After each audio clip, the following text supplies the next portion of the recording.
Let's lock in. Keyshawn Davis called out Tank, but he is most likely going to fight Teofimo Lopez next.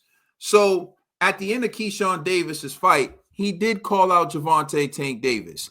And we're going to take a look at the call out and then we'll discuss whether or not he's actually going to be able to follow through with that call out and get Gervonta Tank Davis.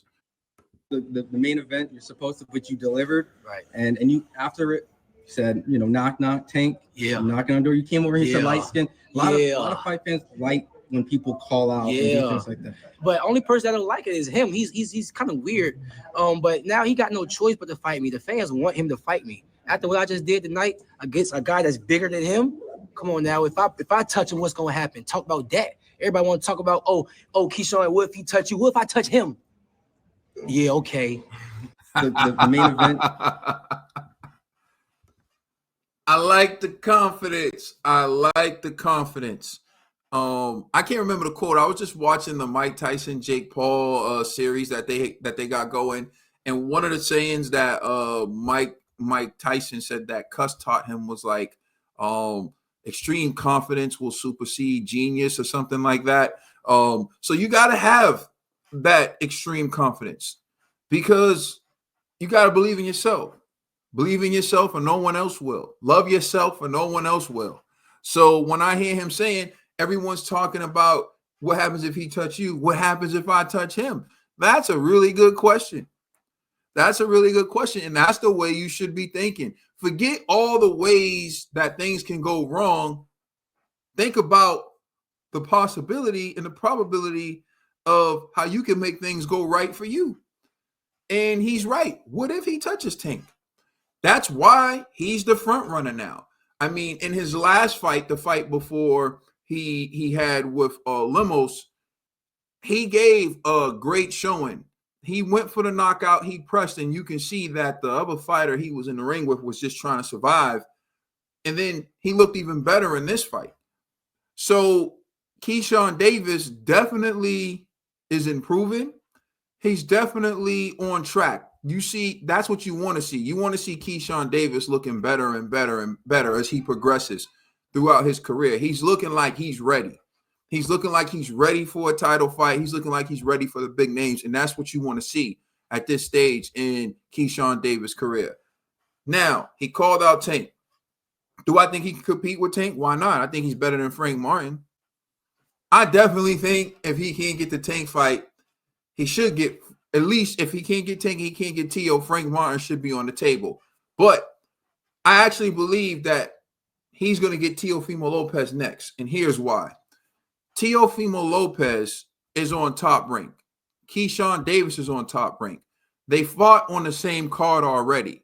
So the fact that they fought on the same card already lets me know that the promotional team has been thinking about it.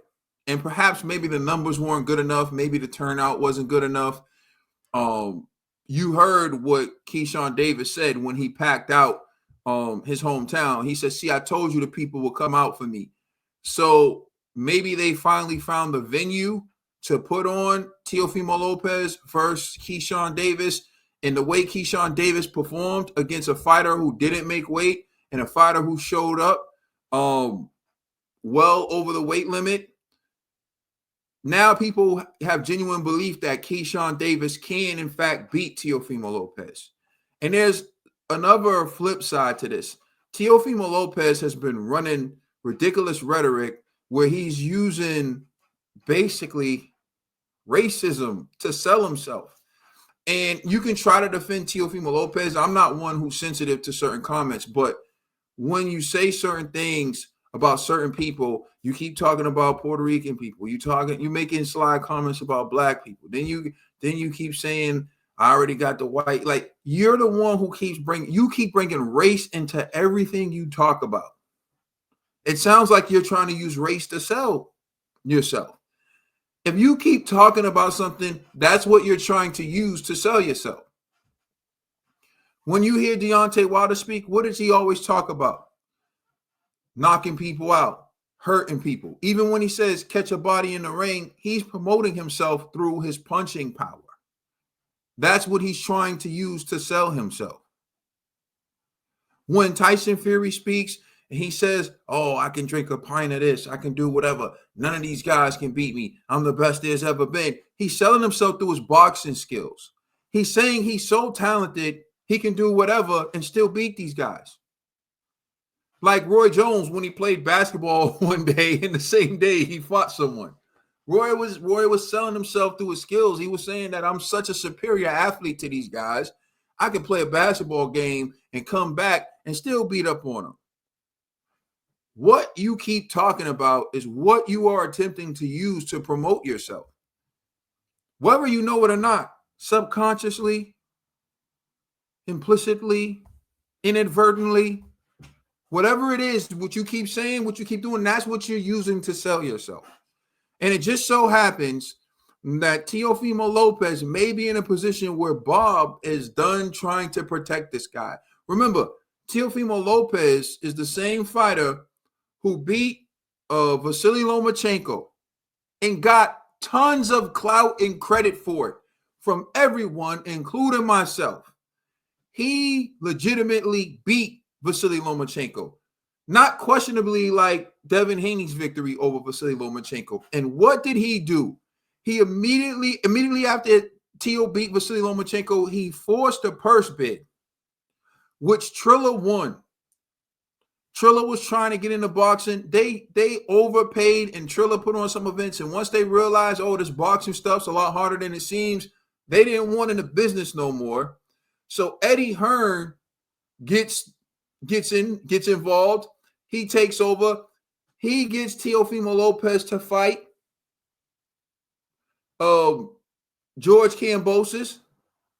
Teo goes in the ring and tries to knock out George Kambosos in the first round, like on some crazy stuff. Wilder than Mike Tyson in his prime, because Mike Tyson in his prime was using skill and everything.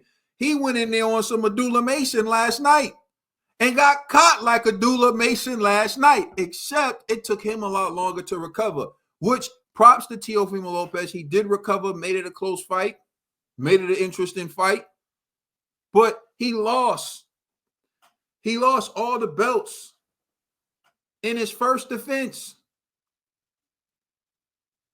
Then he goes up, he fights Josh Taylor, he wins, but he struggles with guys like Sandor Martin. Many people believe Sandor Martin beat him. He struggles with Jermaine Ortiz. I personally remember scoring that fight. I scored the fight for Jermaine Ortiz. I think he got a gift. And he hasn't looked particularly good in his recent fights. And he keeps going out and saying all types of crazy things. So I think Bob Arum, especially after Keyshawn Davis's performance last night, is going to want out of the Teofimo Lopez business. And what better way to get out of the Teofimo Lopez business than to feed him to your young up-and-coming guy who just showed he can handle the pressure, who just went out and put on a beautiful performance, a devastating knockout. The performance Keyshawn Davis put on last night was better than any performance Teofimo Lopez has put on in recent memory. The fight against Claggett was horrible. Claggett even had some success against Teofimo Lopez, a guy with 7 losses. He got outboxed by Jermaine Ortiz. He struggled with Sandor Martin. Yeah, he beat Josh Taylor, but Josh Taylor was done because immediately after that, Jack Catterall went in there and gave Josh Taylor the business. And I'm not going to say Jack Catterall's a bad fighter. I'm just going to say he's not all that, because Regis went in there, and don't let them scorecards fool you. That fight was a hell of a lot closer than the scorecards showed out there in the UK. So anyways, getting back to this, I think the Gervonta Tank Davis fight isn't going to happen next. One, because he's fighting Lamont Roach. At least stay tuned for the next video. At least that's how it's looking. So Tank still has a fight lined up. Davis probably is going to need another fight in between. And also, Gervonta Tank Davis, he's his own boss. He's fighting in conjunction with Al Heyman and PBC. So you have another across the street situation. So I don't think that they'll be able to work that out. And I think it's going to take some time.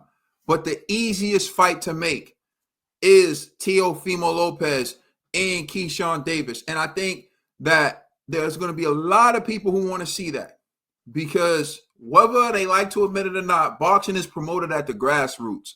Boxing is promoted by the YouTube channels and the people who put out the interviews that they don't need to censor themselves out on the airwaves, on ESPN, on the Zone, or whatever. It's promoted by the streets. Boxing is the one sport that still gets the juice from the streets.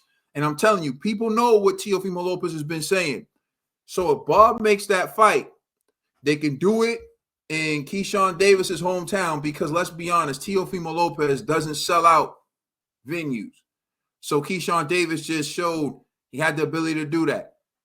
You make that fight, it's a win-win for Bob Arum, because if Keyshawn Davis wins, now you really catapult him into superstar status, and you really put him in a position to be the guy to fight Tank. If you believe he can beat Tank, he's the guy to steal all the thunder for Tank, and now Bob Arum has another superstar on his hands. But if Teofimo Lopez beats Keyshawn Davis, he reignites the fire under him. He's going to get people moving and grooving and shaking on his side again, and people are going to be back on the T.O. bandwagon, and now you can push him versus Tank. And now you're talking about another big fight. So either way, Bob Arum wins. And that is why I think Bob Arum, top rank, is going to push for Keyshawn Davis versus Teofimo Lopez next. Let me know what you think in the comment section. Listen, if you can hit the subscribe button, that will help me, because although you're seeing my face right now, a brother is in YouTube jail. They're actually doing me a solid, letting me put out a few videos whenever here and there. But if I can get to 1,000, perhaps, because they're monitoring my page for like the next 2 months. Once my page grows and people watch my videos, perhaps I get out of jail and I can start going live.